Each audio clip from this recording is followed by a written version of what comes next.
지난주는 우리가 완전함으로 나아가야 된다라고 이제 말씀을 했다면 그 이번 주 말씀은 약속을 상속받는 자들을 따라야 된다라는 것을 말씀하고 있습니다. 그러니까 완전함으로 나아가야 되는데 그러면 어떻게 구체적으로 어떻게 하라는 얘기냐? 약속을 상속받은 사람들이 행하는 일을 보고 그들의 삶을 보고 따라가면 된다라는 것을 이제 말씀하신 것이죠. 오늘 말씀이. 자, 그래서 이번 주 주제를 이렇게 잡았는데요. 약속을 상속받는 자들을 따르자라는 것을 주제로 각절 말씀 우리 나누도록 하겠습니다. 먼저 7절 말씀 우리 함께 읽도록 하겠습니다.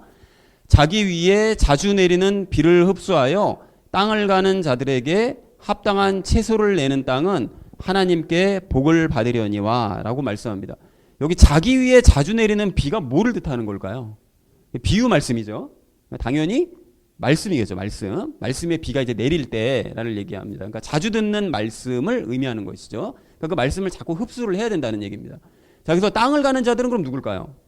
땅을 가는 자들은 성경 말씀을 전달하는 자, 가르치는 자, 그 사람이 이제 땅을 가는 사람이 되겠죠. 말씀을 가르치는 자들. 합당한 채소를 내는 땅이라는 건 그 성경 말씀을 듣고 합당한 열매를 내는 사람을 뜻하는 것이겠죠. 말씀에 합당한 열매를 내는 사람. 그러니까 완전함을 향해 나아가는 사람들. 그 우리 앞으로 이제 약속을 상속받고 완전을 향해 지난주에 말씀드린 완전을 향해 나아가는 바로 그 사람들. 그런 사람들이 합당한 열매를 내는 사람입니다. 그런 사람들은 결과적으로 어떻게 된다고요? 하나님께 복을 받습니다. 무슨 복일까요? 이 복이. 이 땅의 복이 아니라 결국 최종적인 복, 새 예루살렘을 얻을 수 있는 그 복을 우리에게 이제 받을 수 있다. 그런 사람들은 그걸 다른 말로 지난 그 장에서 안식이라고 얘기를 했었죠. 하나님께 들어갈 안식, 새 예루살렘에 들어갈 자리가 남아 있다라고 이제 말씀을 했었습니다. 자, 그래서 7절 말씀을 이렇게 정리할 수 있겠는데요. 자주 듣는 말씀을 잘 흡수를 해서 말씀을 전하는 자들에게 합당한 열매를 보여주면서 완전을 향해 나아가는 바로 그 사람, 그런 사람은 새 예루살렘으로 장차 들어가게 될 것이다. 라는 것이 이게 그 약속을 상속받은 사람의 특징들입니다. 7절에서 얘기하시는. 자, 그리고 이어진 8절은 이제 반대되는 사람을 이야기하는데요. 우리 8절 말씀 우리 함께 읽도록 하겠습니다. 가시와 찔레를 내는 것은 버려지고 저주함에 가까이 있어 마지막에는 그것이 불살라지리라 라고 말씀합니다. 가시와 찔레를 낸다라는 것은 지난주 말씀했던 것처럼 그 떨어져 나가서 예수님 비방하는 사람들이 있었잖아요. 모욕하는 사람들. 완전히 그 신앙으로부터 떨어져 나간 그 6절에 있는 사람들을 얘기하는데요. 그런 사람들이 잘못된 열매를 내는 거죠. 바른 열매가 아니라. 그래서 버려지고 저주함에 그 사람들은 가까이 있는데 지난주에 말씀하셨던 것처럼 회개케함이 그런 사람들은 불가능해서 다시 그 돌아오게 하는 게 힘들다라고 말씀하셨잖아요. 그러니까 거의 저주를 받을 처지에 있다라는 거죠. 그런 사람들은 신앙으로부터 떨어져 나간 사람들은. 자, 그래서 그런 상태로 계속 지내게 되면 어떻게 되느냐? 마지막에, 그러니까 마지막 심판 때 끝까지 돌이키지 않으면 최후의 심판 때 결국 이제 불못으로 그런 사람들은 들어갈 수밖에 없다라고 7절과 8절을 비교해서 이야기합니다. 그러니까 약속을 상속받은 사람들이 7절의 모습, 약속을 상속받지 못한 사람들은 8절의 모습으로 결국 최후가 결정이 된다라는 것을 말씀하고 있습니다. 여기서 8절을 이렇게 정리해 볼 수 있겠는데요. 떨어져 나가서 예수님을 모욕하는 사람들은 버려지고 저주에 가까이 있기 때문에 최후의 심판 때 불못으로 들어가게 될 것이다 라는 것, 두 사람을 대비하면서 그럼 우리가 어떻게 살아야 되겠느냐 라는 걸 9절 이하에서 얘기하는 거죠. 그래서 9절 말씀 우리 함께 읽도록 하겠습니다. 그러나 사랑하는 자들아, 비록 우리가 이같이 말하지만 너희에 관한 더 좋은 것들과 구원에 동반되는 것들이 있음을 우리는 확신하노라 라고 말씀합니다. 여기 이제 사랑하는 자들아는 이 편지를 지금 받아보고 있는, 히브리서를 받아보고 있는 유대인들을 이야기하는데요. 여기 섞여 있죠. 뭐가 섞여 있는가 하면 믿음이 좋은 사람과, 그러니까 완전을 향해 나아가고 또 하나님의 약속을 상속받은 자들이 있는가 하면 그 지난주에 1절서부터 말씀드렸던 믿음이 기초원리에서만 뱅뱅 맴도는 사람들, 믿음이 왔다 갔다 하는 사람들, 그런 사람들이 여기 섞여 있는 거죠. 아직 유대교로부터 완전 유대교로 돌아가 버린 사람들 말고 교회에 남아있는 사람들, 그런 사람들이 섞여 있으니까 그런 사람들 전체에 대해서 이제 사랑하는 자들아라고 부르면서 권면의 말씀을 합니다. 그러니까 이같이 우리가 앞에서 이렇게 좀 험한 말도 하긴 했는데 중요한 건 너희에 관한 더 좋은 것들이요. 그러니까 11절을 이야기하는데요. 그 완전함으로 나아가는 그런 유대인들의 열심 있는 모습이 너희에게 있다는 거를 우리는 알고 있다라는 걸 얘기를 하는 거죠. 그리고 구원에 동반되는 것들이요. 그러니까 소망에 관한 충만한 확신. 이것도 11절에서 말씀하시는데 예루살렘에, 새 예루살렘에 들어갈 수 있다는 그 소망, 그 소망에 대한 아주 가득 차 있는 확신. 그것이 너희에게 있다는 걸 우리는 확신한다는 거예요. 그러니까 그렇게 약속을 받은 사람들, 완전을 향해 나아가는 사람들이 너희 가운데 있기 때문에 그 사람들을 너희가 결국은 다 따라가게 될 거라고 나는 믿는다. 라는 거를 바울이 이제 소망을 이야기하는 것이죠. 그렇게 되었으면 좋겠다라고. 자, 그래서 구절을 이렇게 정리할 수 있겠는데요. 사랑하는 자들아, 비록 우리가 말은 이같이 하지만 너희 중에 회심해서 열심을 내는 사람들이 있고 소망에 대한 확신들이 있다는 사실을 우리는 확신하고 있다라고 얘기했다는 것이 구절의 의미 되겠습니다. 자, 이어진 10절 말씀 우리 함께 읽도록 하겠습니다. 하나님은 불의하지 아니하사 자신의 이름을 위해 너희가 보여준 너희의 행위와 사랑의 수고 곧 너희가 성도들을 섬겨온 것과 또 섬기고 있는 것을 잊지 아니하시느니라 라고 말씀합니다.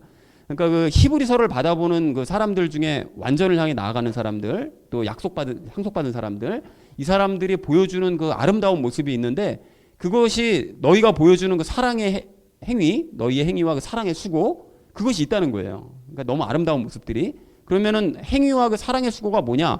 바로 밑에 있는 바로 이거죠. 성도들을 섬겨오고 섬기고 있는 거. 과거부터 섬겨왔고 지금도 섬기고 있는 거. 그러니까 다른 성도들을 위해서 서로 사랑의 교제를 나누면서 섬기고 있는 이 아름다운 모습, 그 수고를 우리가 잘 알고 있다는 거예요. 하나님께서도 그걸 잘 알고 계시기 때문에 그걸 결코 잊지 않으실 거다. 그러니까 그런 사람들을 다 새 예루살렘으로 보내주실 것이다. 라고 지금 권면의 말을 하고 있습니다. 그러니까 참고로 근데 성도들을 섬기는 것은 성령님의 열매를 맺는 거예요. 예수님 닮는 것의 구체적인 방법입니다. 이 부분은 제가 적용 시간에 말씀드릴 건데, 그러니까 성령님의 9가지 열매를 맺는 구체적인 모습, 그 방법이 곧 다른 성도들을 열심히 섬기는 모습, 그게 곧 성령님의 열매를 맺는 방법이라는 거예요. 이 부분에 대해서는 잠시 후에 자세히 말씀드리도록 하겠습니다. 그래서 10절을 이렇게 정리할 수 있겠는데요. 하나님께서는 의로우셔서 하나님을 위해 너희가 성도들을 섬겨왔던 그 행위와 사랑의 수고를 잊지 않으신다. 그래서 그런 사람들을 새 예루살렘으로 보내주신다 라고 얘기했다는 것이 10절의 의미 되겠습니다. 자, 이어진 11절 말씀 우리 함께 읽도록 하겠습니다. 우리는 너희 각 사람이 동일한 열심을 나타내어 끝까지 소망에 충만한 확신에 이르기를 바라노니 라고 얘기하는데요. 너희 각 사람이라는 건 아까 전에 말씀드렸듯이 히브리서를 받아보는 사람들이 섞여 있으니까요. 믿음이. 자, 그래서 너희 각 모든 사람이 그 믿음이 흔들리는 그 유대인들, 그 섞여 있는 그 유대인들 중에 믿음이 흔들리는 그 유대인들 각 사람이 동일한 열심을 나타내기를 바라는 거죠. 누구와요? 아까 전에 그 신앙이 완전을 향해 나아가는 사람들, 그 약속을 상속받은 사람들, 그 사람들과 똑같은 성도들을 섬기는 그런 열심, 그런 열심이 너희에게도 나타났으면 좋겠다는 거예요. 성도들을 섬기는 열심을 좀 보여줬으면 좋겠다. 그리고 소망에 충만한 확신이요. 새 예루살렘에 들어갈 수 있을 것이라는 그 충만한 확신, 그것에 너희가 도달했으면 좋겠다라고 지금 바울이 소망을 하고 있습니다. 그래서 11절을 이렇게 정리할 수 있겠는데요. 우리는 믿음이 흔들리는 그런 사람들이 완전으로 나아가는 유대인들과 같은 열심을 내서 새 예루살렘으로 갈 것이라는 그 충만한 확신을 끝까지 품게 되기를 간절히 바라고 있다라고 얘기했다는 것이 11절의 의미 되겠습니다. 자, 마지막 12절 말씀 우리 함께 읽도록 하겠습니다. 이것은 너희가 게으르지 아니하고 믿음과 인내를 통해 약속들을 상속받는 자들을 따르는 자들이 되게 하려 함이라 라고 말씀하는데요.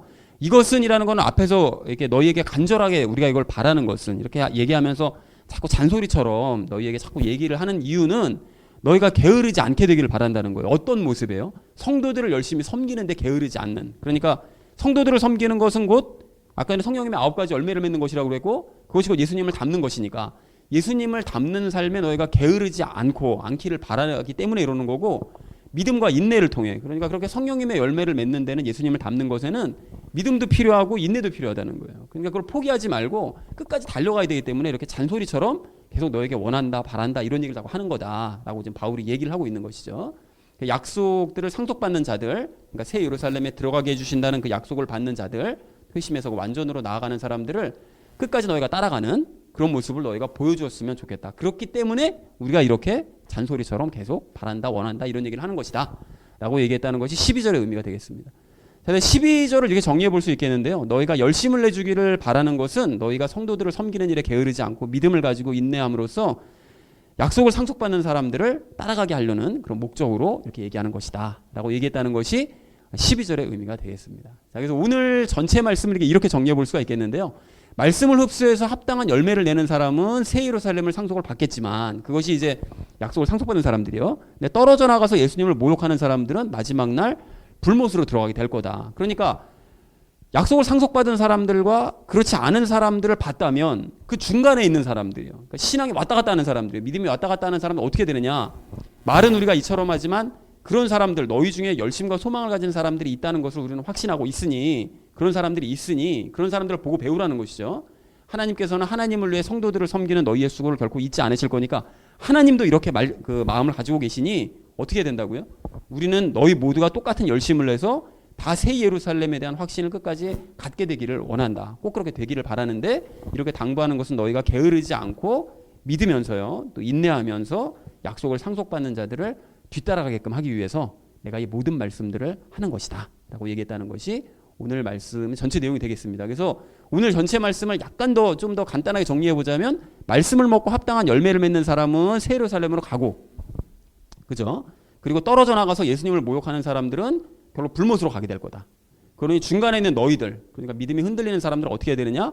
게으르지 말고 믿고 인내해서 이미 안식을 약속받은 사람들을 열심히 뒤따라가도록 하여라. 그래서 약속 상속받은 사람은 요 그룹에 속하도록 해야 된다 라고 얘기했다는 것이 오늘 본문 말씀 되겠습니다. 자, 그래서 우리가 적용 시간에 세 가지 내용 나눌 건데요. 약속을 상속받은 사람들에 대해서, 약속을 상속받지 못한 사람들에 대해서, 그리고 마지막으로는 약속을 상속받는 방법에 대해서 우리 세 가지 내용을 나누도록 하겠습니다. 그래서 오늘의 결론이요, 약속을 상속받는 자들을 따르자라는 것을 주제로 나머지 말씀은 삶에 적용하면서 함께 말씀 나누도록 하겠습니다.